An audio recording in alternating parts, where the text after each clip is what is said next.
traveler, Paimon. I suppose your story is ready. Yep. How about you? Do you need some more time? No need. I am also ready to tell my story. Paimon calls dibs! Paimon first! Please, go ahead. Okay, here goes. Once upon a time, there was an evil researcher who went into the mountains and did a crazy experiment on whopper flowers to transform their appearance. After a lot of pain and suffering, the whopper flowers finally took on a human form. Then they stood by the side of the mountain to wait for unsuspecting bypassers. To whoever spoke to them, they would ask them questions such as, "Who am I? Who are you?" If the bypasser got the wrong answer, the last sound they'd make would be a yelp before the whopper flower ate them alive in one bite. Ooh, truly frightening.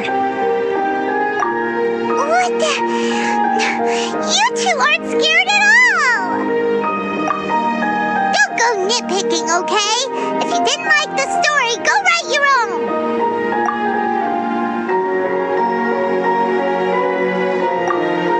In other words, the whopper flowers would ambush and then completely replace their victims. And then what? Go back to where the person lives? Enter their home? Eat their whole family? Paimon made up this story, but now Paimon's the one who's scared by it. It's a good story. Oh, may I write it down? I may bring it up in future conversations. What for? Just to scare people with? Yes. You've got a real mean streak, Albedo. Mine is a little longer than yours. It starts with an alchemist. A great alchemist once created Subject 1. Subject 1 was her proudest achievement and successfully blended into human society. No one ever would have thought that this friend of theirs was in fact a synthetic human. However, unbeknownst to Subject 1, the alchemist had tried the same experiment many times before he had come into being. Some of the rejects from failed experiments had been discarded, but had not died. Subject 2 was one such failed experiment. He was swallowed by a great dragon that came to rest upon a snow-swept mountain. Many years later, he was resurrected by the dragon's mysterious power. He saw all kinds of people on the mountain, including Subject 1, who had somehow miraculously blended in among them. Never in Subject 2's wildest imagination had he thought it possible for experimental life forms such as they to deceive everyone so successfully. He saw the way humans accepted Subject 1 as a friend, witnessed their affection as they addressed him by name. This was what Subject 2 wanted. Now, all that Subject 2 desired was to replace Subject 1 and take the joy of his existence for himself. This is giving Paimon the chills. So scary. Subject 2 began to unfold his plan. He stole Subject 1's books and notes and studied all that Subject 1 had learned from the alchemist. Subject 2 was highly intelligent, and he learned quickly. He changed his face into an exact replica of Subject 1's face. Then, he found a plant with mimicry capabilities and transformed it using dragon blood and alchemy. And so, not only did Subject 2 transform his own appearance to perfectly match that of Subject 1, he also created a third entity, Subject 3. What? There's 3 of them now? But Subject 2 wanted to become a perfected human. So, he erased a mark on both his and Subject 3's necks. For these marks were symbols of imperfection. In my view, it was probably a subconscious act, an instinct. He so desperately craved to become a perfect human being that he forgot something. Human beings are defined by their flaws. Subject 2's plan was meticulously crafted. Subject 3 would draw Subject 1's attention. After Subject 1 disposed of Subject 3, he would assume the threat had now disappeared and would let his guard down.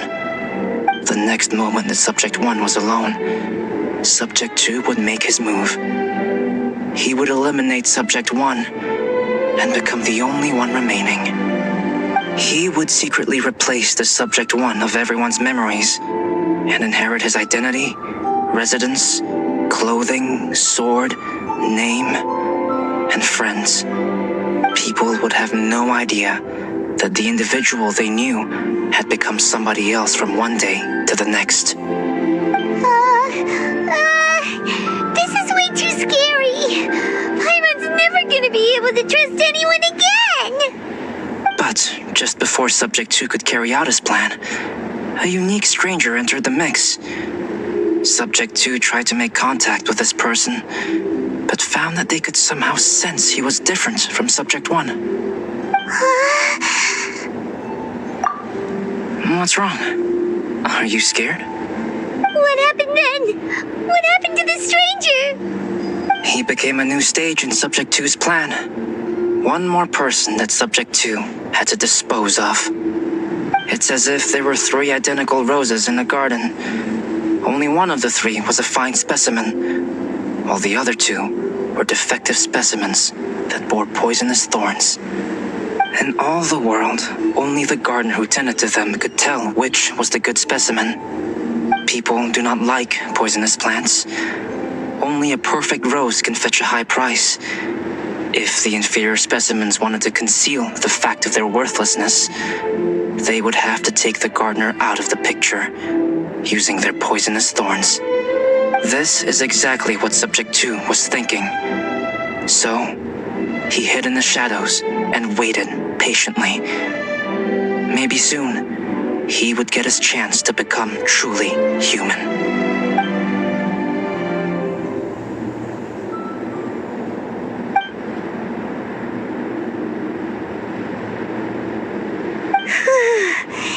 That was intense! So what happened after that? Did Subject 2's plan succeed? Paimon can't bear thinking about it. Fortunately, it is just a story. And even in this story, Subject 2 did not succeed. But you can never let your guard down on Dragonspine. Monsters mutated with Durin's power and blood are also creatures of Rhine-Daughter, just like me. You must beware of all such creatures. I'm glad to hear that. It's okay. I know what I am. And I are both different, so there is no need for me to hide the truth from you. The only thing is that sometimes, when I think about how mighty the power of alchemy is, I feel so small. As beings who set foot in this world, how arrogant are we in desiring to control our destiny and in desiring to create? Is creation an arrogant act, traveler? If not, why do we call the ones that created us and control us gods? If it is, then what qualifies us to call ourselves creators? How far must we take our reverence and respect? And what purpose does it serve? Nothing special. But whenever I think about it, I feel a twinge of grief. Poor Albedo. Hello? Traveler, are you here? Hey, is that Amber? Thought we might find you here. We're here to deliver a message from Cyrus. There's gonna be a big event down at the base camp, and they want you there too, Traveler. Winter camp is near its end. Apparently, even provisional instructors are required to attend. Looks like we need to go, Albedo. Bye for now. Then I won't keep you. I have some things to attend to here, so forgive me for not seeing you down. Don't worry about it. There have been no issues getting up and down the mountain recently. Is everyone ready? Let's not keep them waiting.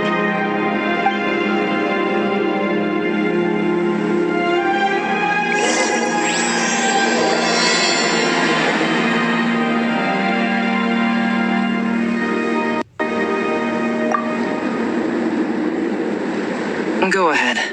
You're one of their instructors, no? Huh? Who is this guy? Allow me to introduce Yozerf. He's Joel's father. Dad, this is that traveler I was telling you about. The traveler's helped me out loads in the past, and this time we even built a snowman together. Joel has told me everything about you. I can't thank you enough. Wow, this is amazing! Wait a second. Why is Cyrus discreetly wiping tears away? And what is Pallet doing here? Pallet is the hero of the hour this time. Go on, Pallet. Tell us what happened in your own words. Okay. The weather was fine on that fateful day, and I had a feeling that Lady Luck was smiling down on me. So I trusted my gut and set off to explore somewhere new, somewhere dangerous. Because where there is great danger, there is also great treasure. Why does this sound so hard to believe? But I had only been away from the group for a short while when I fell down a slope and just started rolling. Uh-oh. Did my bad luck rub off on him when we ran into each other on the mountain? The place I fell to was somewhere I didn't recognize, and I'd sustained a few injuries. I remember thinking to myself, this is the worst luck I've ever had in my whole life. Then I met Yozerf. He'd heard the sound of me falling and came out to see what was going on. Huh? Wow, so it was completely by chance then. I thought he must have been someone from the Adventurers Guild here for the event, but after a few words of conversation, it was clear that he was having memory problems. He didn't even know his own name. The temperature was freezing, and there was no time to deal with all that there and then, so I convinced him to come back to the camp with me and figure everything else out after we got there.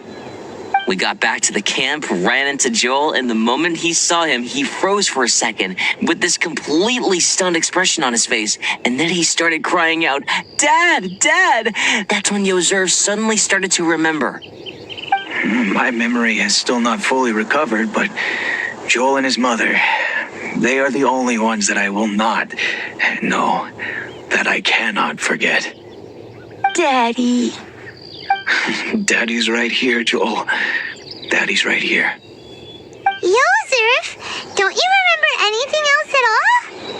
The poor princess, feeding the foxes? I'm sorry. I have no recollection. Maybe it's because of the head trauma. I'm not sure. I woke up and found myself covered in blood. My things were gone, and there was nothing to indicate who I was or how I got there. I crawled into a cave and settled in for a slow recovery. After my legs and feet were a little better, my hunting skills were what kept me alive. Dad, I was so worried about you. I'm all right now, Joel. Oh, don't cry. Daddy's not going anywhere. I'm here to stay. Oh, this is good. This is good. You know what, though? I definitely think my luck got worse after running into Benin on that mountain. I knew it. I just... No. I just meant if it weren't for you, there's no way I ever would have run into Yozerf on a mountain this huge. Besides, we got back safely, didn't we? So don't blame yourself. Maybe sometimes miracles can only happen when you get just unlucky enough. Pallet. When did you become such a smooth talker, huh? Huh? Am I? I was just telling the truth. Oh, yeah. I want to say thank you to the Traveler, Uncle Cyrus, Auntie Eula, and Auntie Amber. Thanks, everyone. You all helped look after me, and I will always remember it. But I guess I can't take the snowman with me, or it'll melt once it leaves Dragonspine. It's such a shame. Oh, I can help with that. One moment.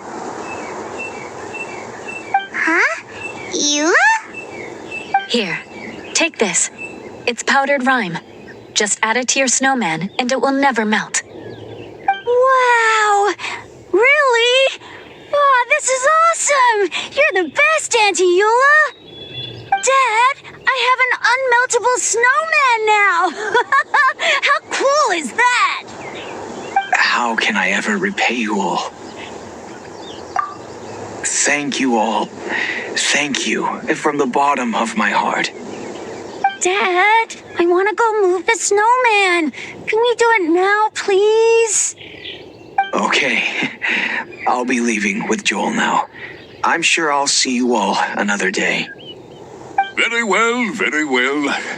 It's time for Pallet and I to have another discussion concerning his breaches of adventurer discipline.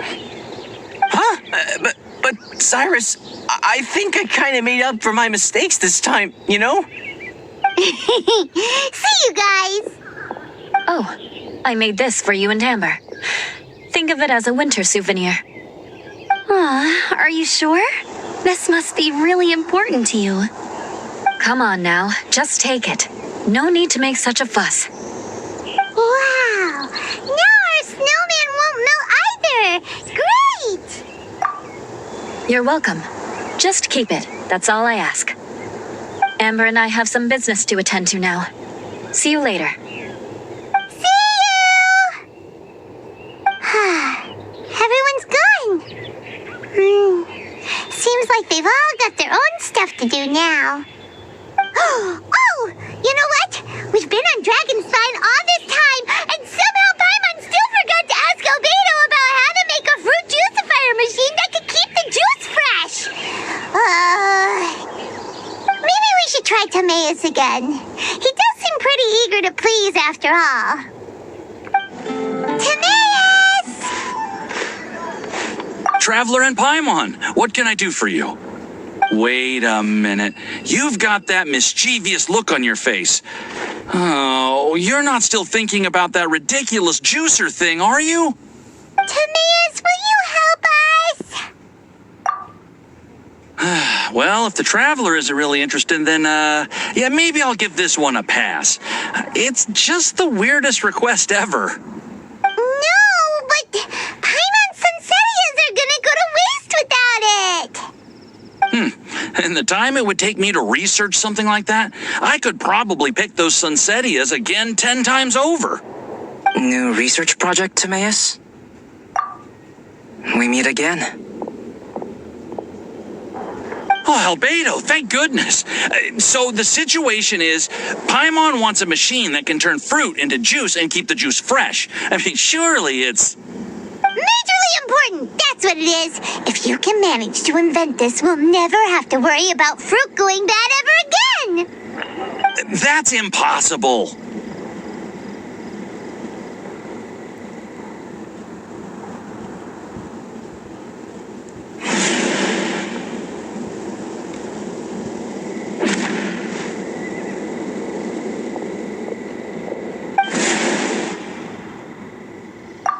Turning fruit into juice is not hard, but keeping it fresh is more difficult. But if you simply want to keep the fruit from rotting, there are many ways to achieve this. Right, Traveler?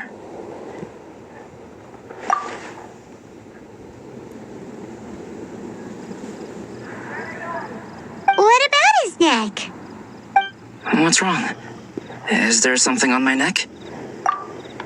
From the look on your face, it's as if you thought I just played a practical joke on you that was in exceedingly poor taste.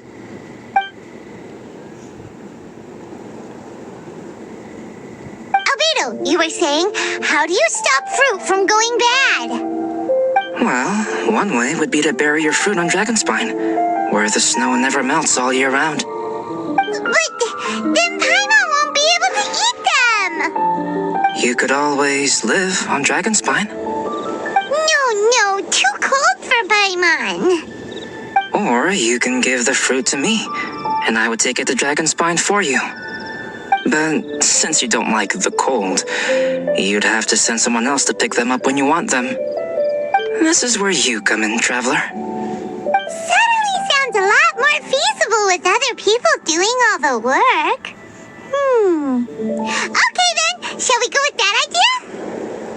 fruit buried on Dragonspine will stay fresh for much longer.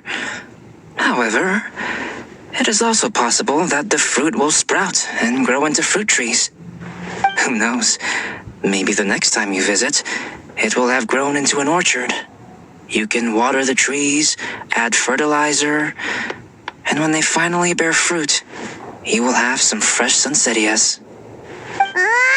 No way! The Paimon will have to be a gardener! That's not the goal here. Oh? Well, I don't think being a gardener is so bad.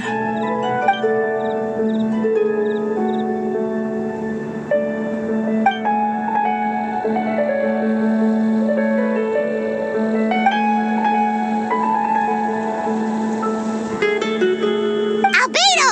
Stop trying to get your hands on Paimon's super sweet Sensitias! It bothers you, does it? Of course it bothers Paimon! They are the rarest, super duper sweetest Sensitias ever! And they're not for you! Okay, but they're just Sunsettias. I think you're only so attached to them because you don't have much fruit of this quality in your possession. When someone's pockets are full and their spirit is fulfilled, they don't easily fall prey to this kind of yearning. Huh? Really?